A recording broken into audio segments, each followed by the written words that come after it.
Chaque minute, quelqu'un dans ce pays est victime d'un accident vasculaire cérébral. Il s'agit d'une urgence médicale qui peut tout changer en un instant, affectant la capacité à bouger, à parler, à se souvenir et à vivre de manière autonome. Ce que beaucoup de gens ne réalisent pas, c'est que certaines habitudes alimentaires que nous suivons chaque jour peuvent augmenter discrètement notre risque. Aujourd'hui, je voudrais vous expliquer comment nos choix alimentaires affectent notre santé vasculaire et quelles mesures nous pouvons prendre pour protéger notre cerveau et notre corps à long terme. Commençons par expliquer ce qui se passe lors d'un AVC. Lorsque le flux sanguin vers une partie du cerveau est bloqué ou fortement réduit, les cellules cérébrales commencent à manquer d'oxygène en quelques secondes. Sans cet apport vital en oxygène, les tissus commencent à mourir rapidement. C'est pourquoi l'AVC est considéré comme une urgence médicale où chaque minute compte. Les dommages peuvent être permanents et affecter la mobilité, la parole, la mémoire et l'autonomie. C'est effrayant à imaginer, mais comprendre les facteurs de risque nous donne le pouvoir réel d'apporter des changements importants. Il y a maintenant un point important à aborder. Parmi les différents facteurs alimentaires étudiés par les chercheurs depuis des décennies, une catégorie d'aliments apparaît systématiquement comme problématique pour la santé cardiovasculaire. Je parle des viandes fortement transformées, celles qui ont été conservées par fumage, salaison, salage ou ajout de conservateurs chimiques. Pensez à des produits comme le bacon, les saucisses, les hot dogs et certaines charcuteries. Pour beaucoup de gens, ce ne sont pas des friandises occasionnelles. Ils sont présents au petit déjeuner, au déjeuner et au dîner, parfois plusieurs fois par jour. Et la science suggère que cette habitude a des conséquences réelles. Qu'est-ce qui rend ces aliments particulièrement préoccupants? C'est une combinaison de facteurs. Tout d'abord, il y a la teneur en sodium. De nombreux produits carnés ou carnés transformés contiennent des niveaux extrêmement élevés de sel, bien supérieurs à ce dont notre corps a besoin ou peut supporter à long terme. Lorsque nous consommons régulièrement de grandes quantités de sodium, cela affecte notre tension artérielle. Voici comment cela fonctionne. Le sodium entraîne une rétention d'eau dans notre corps. Cette rétention augmente le volume de sang circulant dans nos vaisseaux, ce qui augmente la pression exercée sur les parois vasculaires. Imaginez un tuyau d'arrosage. Si vous augmentez la pression de l'eau, le tuyau subit une force plus importante contre ses parois. Nos vaisseaux sanguins subissent un stress similaire lorsque la pression artérielle augmente. Au fil des mois et des années, cette pression élevée a des conséquences néfastes. L'endothélium, qui est la délicate paroi interne de nos artères, s'abîme. Imaginez une chaussée qui se fissure et se déforme à cause d'un trafic intense et constant. Lorsque cette paroi est en bonne santé, elle produit une molécule appelée oxyde nitrique qui aide à maintenir les vaisseaux sanguins détendus et souples. Mais lorsque l'endothélium s'abîme et s'enflamme, il perd cette capacité. Les vaisseaux deviennent plus rigides, moins réactifs et plus vulnérables à d'autres lésions. Il y a ensuite la question des nitrites et des nitrates utilisés comme conservateurs dans de nombreuses viandes transformées. Alors que les nitrates provenant des légumes sont généralement bénéfiques car ils se transforment en oxyde nitrique utile, les nitrites présents dans les viandes transformées se comportent différemment dans l'organisme, en particulier lorsqu'ils sont exposés à une chaleur élevée pendant la cuisson. Ils peuvent former des composés appelés nitrosamines qui ont été associés à divers problèmes de santé. Ces composés contribuent à l'inflammation et au stress oxydatif dans tout le système vasculaire. Les graisses saturées sont un autre élément qui mérite d'être abordé. Bien que la science sur les graisses saturées ait évolué et soit devenue plus nuancée au fil des ans, une consommation élevée, en particulier à partir de sources transformées, semble toujours problématique pour de nombreuses personnes. Lorsque nous consommons régulièrement de grandes quantités de graisses saturées, cela peut augmenter le taux de cholestérol LDL, souvent appelé mauvais cholestérol, bien que ce soit une simplification excessive. Toutes les particules de LDL ne se comportent pas de la même manière. Les particules de LDL plus petites et plus denses sont particulièrement susceptibles de s'oxyder. Lorsque le LDL s'oxyde, il est plus susceptible de pénétrer dans la paroi artérielle et de déclencher une réponse inflammatoire. C'est là que commence l'athérosclérose. L'athérosclérose est le processus d'accumulation de plaques à l'intérieur des artères. Ces plaques sont composées de cholestérol, de cellules inflammatoires, de calcium et d'autres substances. Elles rétrécissent les artères et les rendent moins souples. Mais voici ce qui les rend vraiment dangereuses. Certaines plaques sont instables. Elles sont recouvertes d'une fine couche qui recouvre un noyau mou et riche en lipides. Si cette couche se rompt, c'est comme si un barrage se rompait. Le contenu se répand dans la circulation sanguine et l'organisme réagit en formant un caillot sanguin à cet endroit. Si ce caillot est suffisamment gros, il peut bloquer complètement la circulation sanguine. Lorsque cela se produit dans une artère qui irrigue le cerveau, cela provoque un accident vasculaire cérébral ischémique qui représente environ 87% de tous les accidents vasculaires cérébraux. Les recherches sur la consommation de viande transformée et les risques cardiovasculaires sont nombreuses.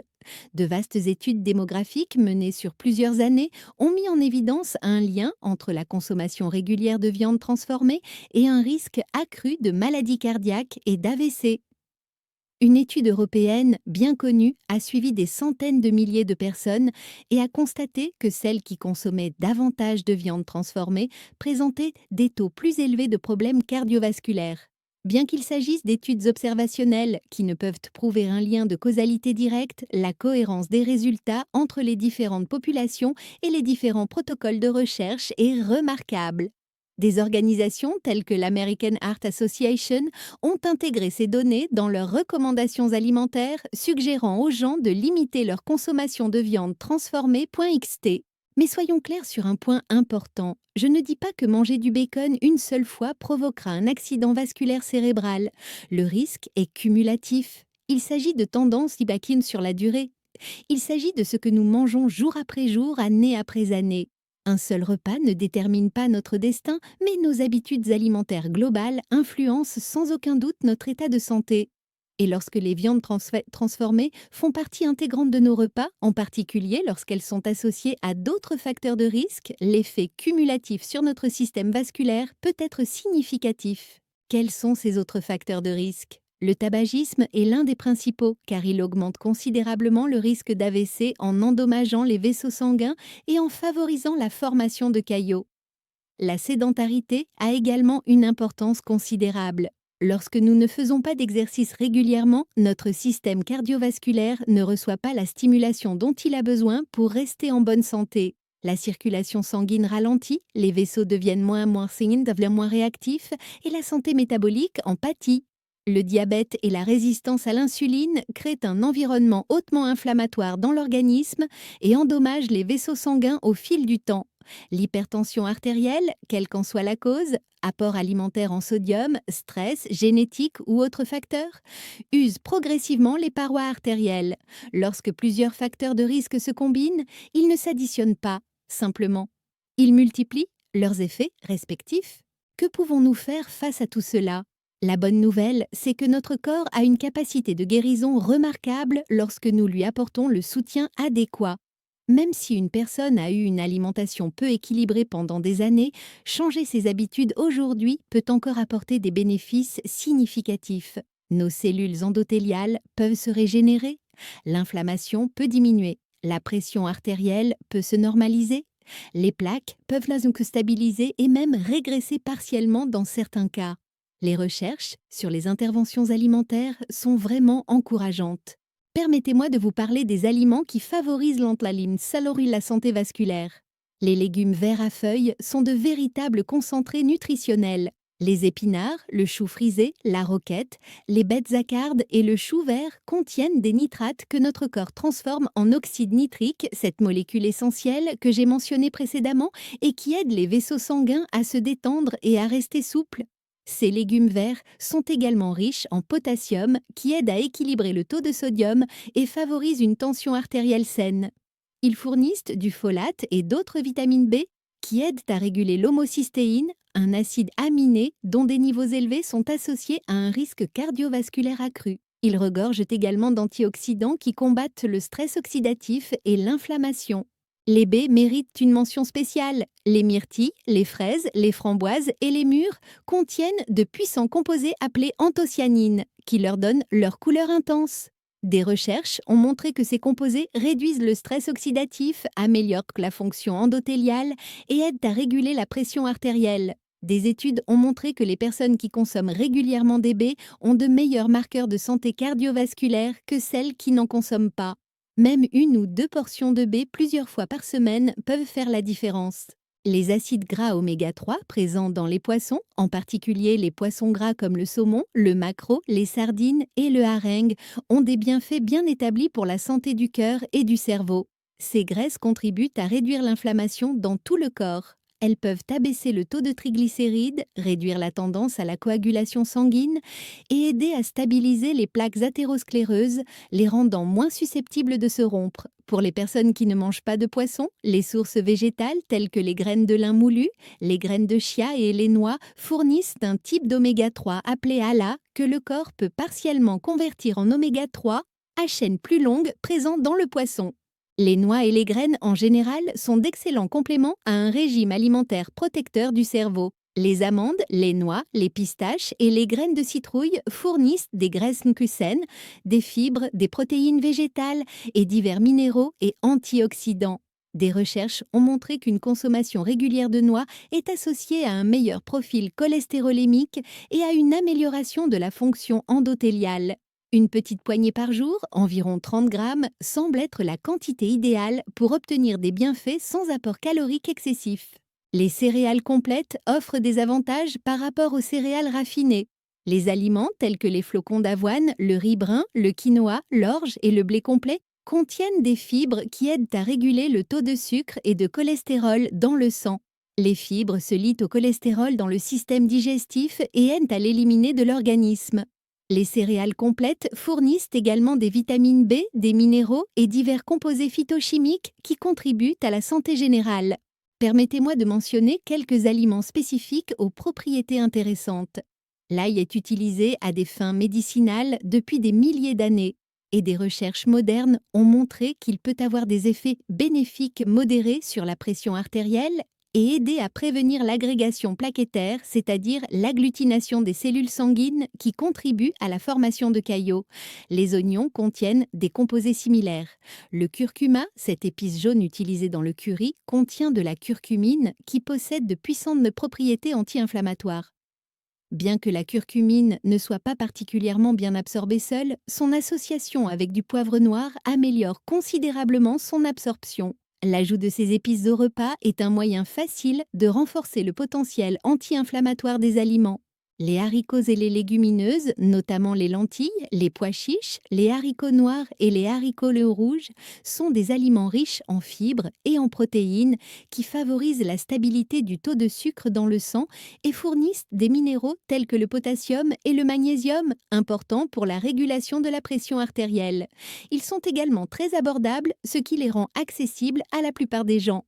L'huile d'olive extra vierge mérite d'être mentionnée comme source de graisse protéine. Elle est riche en graisses monoinsaturées et contient des polyphénols aux propriétés anti-inflammatoires. Les habitudes alimentaires de type méditerranéen qui privilégient l'huile d'olive, les légumes, les fruits, les céréales complètes, les légumineuses, les noix et le poisson ont fait l'objet de nombreuses études et présentent systématiquement des avantages pour le système cardiovasculaire. Au-delà des choix alimentaires, les facteurs liés au mode de vie jouent un rôle énorme dans la prévention des accidents vasculaires cérébraux. L'activité physique est l'une des interventions les plus efficaces dont nous disposons. Une activité physique régulière aide à contrôler le poids, régule la pression artérielle, améliore la sensibilité à l'insuline, réduit l'inflammation et favorise une bonne circulation sanguine. La bonne nouvelle, c'est qu'il n'est pas nécessaire de devenir marathonien pour en ressentir les bienfaits. Des activités modérées, comme la marche rapide, la natation, le vélo ou même les tâches ménagères et le jardinage peuvent faire une réelle différence. La recommandation générale est d'au moins 150 minutes d'activité modérée par semaine, soit environ 30 minutes par jour. Pour les personnes qui débutent, même 10 minutes d'activité physique réparties tout au long de la journée peuvent être bénéfiques. Il est plus important que beaucoup ne le pensent de rester bien hydraté. Lorsque nous sommes déshydratés, le sang devient plus visqueux, plus épais et plus difficile à pomper. Cela augmente le travail que doit fournir le cœur et peut contribuer à la formation de caillots. Boire suffisamment d'eau tout au long de la journée aide à maintenir un volume sanguin et une fluidité adéquats. Bien que les besoins individuels varient en fonction du niveau d'activité, du climat et d'autres facteurs, viser environ 8 verres d'eau par jour est un point de départ raisonnable pour la plupart des gens. La gestion du stress est un autre élément crucial. Le stress chronique augmente le taux de cortisol et d'autres hormones du stress qui, à long terme, contribuent à l'inflammation, à l'hypertension artérielle et à l'augmentation du risque cardiovasculaire.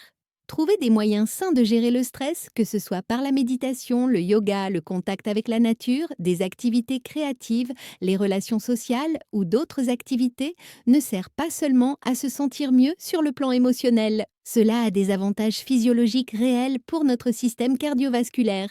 La qualité du sommeil est plus importante que la plupart des gens ne le pensent. Pendant le sommeil, notre pression artérielle baisse naturellement, ce qui permet à notre système cardiovasculaire de se rétablir. Les personnes qui ont régulièrement un sommeil insuffisant ou de mauvaise qualité ont tendance à avoir une pression artérielle plus élevée et un risque cardiovasculaire accru. La plupart des adultes ont besoin de 7 à 9 heures de sommeil de qualité par nuit. Établir un horaire de sommeil régulier, garder la chambre à coucher fraîche et sombre et éviter les écrans avant de se coucher peuvent de tous contribuer à améliorer la qualité du sommeil. Si une personne fume, arrêter de fumer est sans aucun doute la chose la plus efficace qu'elle puisse faire pour sa santé cardiovasculaire. Le tabagisme endommage les parois des vaisseaux sanguins, favorise l'inflammation, augmente la coagulation sanguine, élève la pression artérielle et réduit l'apport d'oxygène aux tissus. La bonne nouvelle, c'est que le risque cardiovasculaire commence à diminuer peu après l'arrêt du tabac et continue de baisser de manière significative au fil du temps. Il est également important de passer régulièrement des examens médicaux. Connaître votre pression artérielle, votre taux de cholestérol, votre glycémie et d'autres indicateurs de santé vous permet de travailler avec votre professionnel de santé pour traiter rapidement tout problème. L'hypertension artérielle ne présente souvent aucun symptôme, ce qui lui vaut le surnom de tueur silencieux. Beaucoup de gens ignorent qu'ils en sont atteints jusqu'à ce qu'ils souffrent d'une complication grave. De même, le prédiabète et l'athérosclérose à un stade précoce se développent souvent de manière silencieuse. Une surveillance régulière permet de détecter ces problèmes lorsqu'ils sont le plus faciles à traiter. Je tiens à souligner que la génétique joue certainement un rôle dans le risque d'accident vasculaire cérébral. Certaines personnes héritent d'une tendance à l'hypertension artérielle, à un taux de cholestérol élevé ou à des troubles de la coagulation. Les antécédents familiaux sont importants et doivent être discutés avec les professionnels de santé. Cependant, les gènes ne déterminent pas notre destin. Même en cas de prédisposition génétique, les facteurs liés au mode de vie ont une influence considérable sur l'apparition ou non de problèmes de santé et sur le moment où ils surviennent. La science de l'épigénétique nous a montré que nos comportements influencent l'expression de nos gènes. Nous avons beaucoup plus de contrôle sur notre santé que nous ne le pensons. Il convient également de noter que le risque d'AVC augmente avec l'âge et que les hommes et les femmes présentent des profils de risque quelque peu différents. Le risque d'AVC chez les femmes augmente considérablement après la ménopause lorsque les effets protecteurs des œstrogènes diminuent. Les troubles liés à la grossesse, tels que la prééclampsie, peuvent augmenter le risque d'AVC plus tard dans la vie. Certains médicaments, notamment les contraceptifs hormonaux, peuvent légèrement augmenter le risque chez certaines femmes, en particulier celles qui fument. Il s'agit là de facteurs importants à discuter avec les professionnels de santé lors de l'évaluation du risque individuel. Pour les personnes qui ont déjà subi un AVC ou qui présentent des facteurs de risque importants, il est essentiel de travailler en étroite collaboration avec les professionnels de santé. Les médicaments destinés à contrôler la tension artérielle, à gérer le cholestérol, à prévenir les caillots sanguins ou à réguler la glycémie peuvent constituer des éléments importants d'une stratégie de prévention globale. Ces médicaments sont plus efficaces lorsqu'ils sont associés à des modifications du mode de vie et non en remplacement de celles-ci. Je me rends compte que j'ai abordé beaucoup d'informations, alors permettez-moi de résumer tout cela en un message simple et concret. Les aliments que nous choisissons chaque jour ont une influence profonde sur notre santé à long terme. Bien qu'aucun aliment ne puisse à lui seul provoquer ou prévenir un AVC, notre régime alimentaire global a une importance considérable. En abandonnant les aliments hautement transformés, en particulier les viandes transformées riches en sodium et en conservateurs, au profit d'un régime riche en légumes, fruits, céréales complètes, légumineuses, noix, graines et graisses pollen, nous apportons à notre corps ce dont il a besoin pour maintenir des vaisseaux sanguins sains et réduire l'inflammation. Il ne s'agit pas d'atteindre la perfection, mais de prendre la bonne direction. De petits changements durables s'additionnent au fil du temps. Il peut s'agir de remplacer le bacon au petit déjeuner par des œufs accompagnés de légumes. Il peut s'agir de choisir une poignée de noix comme collation plutôt que de la viande transformée et du fromage. Il peut s'agir d'ajouter une portion supplémentaire de légumes au dîner. Il peut s'agir de faire une promenade de 20 minutes après les repas. Chaque choix positif nous rapproche d'une meilleure santé. Notre cerveau dépend entièrement d'un apport constant en sang riche en oxygène, acheminé par des vaisseaux sains. Lorsque nous protégeons ces vaisseaux par les choix que nous faisons chaque jour, nous protégeons notre capacité à penser clairement, à nous souvenir des personnes que nous aimons, à exprimer nos opinions, à bouger notre corps et à vivre de manière indépendante. Nous protégeons notre avenir et le temps que nous passerons avec les personnes qui comptent le plus pour nous.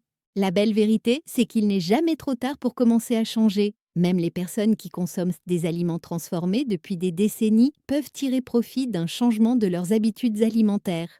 Le corps est incroyablement résistant et réactif. Lorsque nous cessons de l'agresser et commençons à le nourrir, la guérison commence. La tension artérielle peut s'améliorer en quelques semaines. Les marqueurs d'inflammation peuvent diminuer en quelques mois. La fonction endothéliale peut s'améliorer relativement rapidement lorsqu'elle bénéficie d'un soutien adéquat. Mon message aujourd'hui est donc un message d'autonomisation. Oui, l'AVC, pas grave. Oui, les statistiques donnent à réfléchir. Mais nous ne sommes pas impuissants face à ce risque. Nous disposons de stratégies fondées sur des preuves qui fonctionnent. Nous savons ce qui endommage nos vaisseaux et ce qui les guérit. Nous avons le pouvoir de faire des choix différents dès le prochain repas. Et ces choix s'accumulent, jour après jour, repas après repas, créant soit une trajectoire vers la maladie, soit une trajectoire vers la vitalité et la santé. Pensez à la vie que vous souhaitez mener pendant vos vieux jours. Pensez à la possibilité de jouer avec vos petits-enfants, de vous adonner à vos loisirs préférés, de voyager dans des endroits que vous avez toujours voulu voir, d'avoir des conversations enrichissantes, de rester indépendant et de conserver votre vivacité d'esprit. Ce ne sont pas seulement des souhaits, ce sont des possibilités que nous pouvons activement réaliser grâce aux choix que nous faisons aujourd'hui.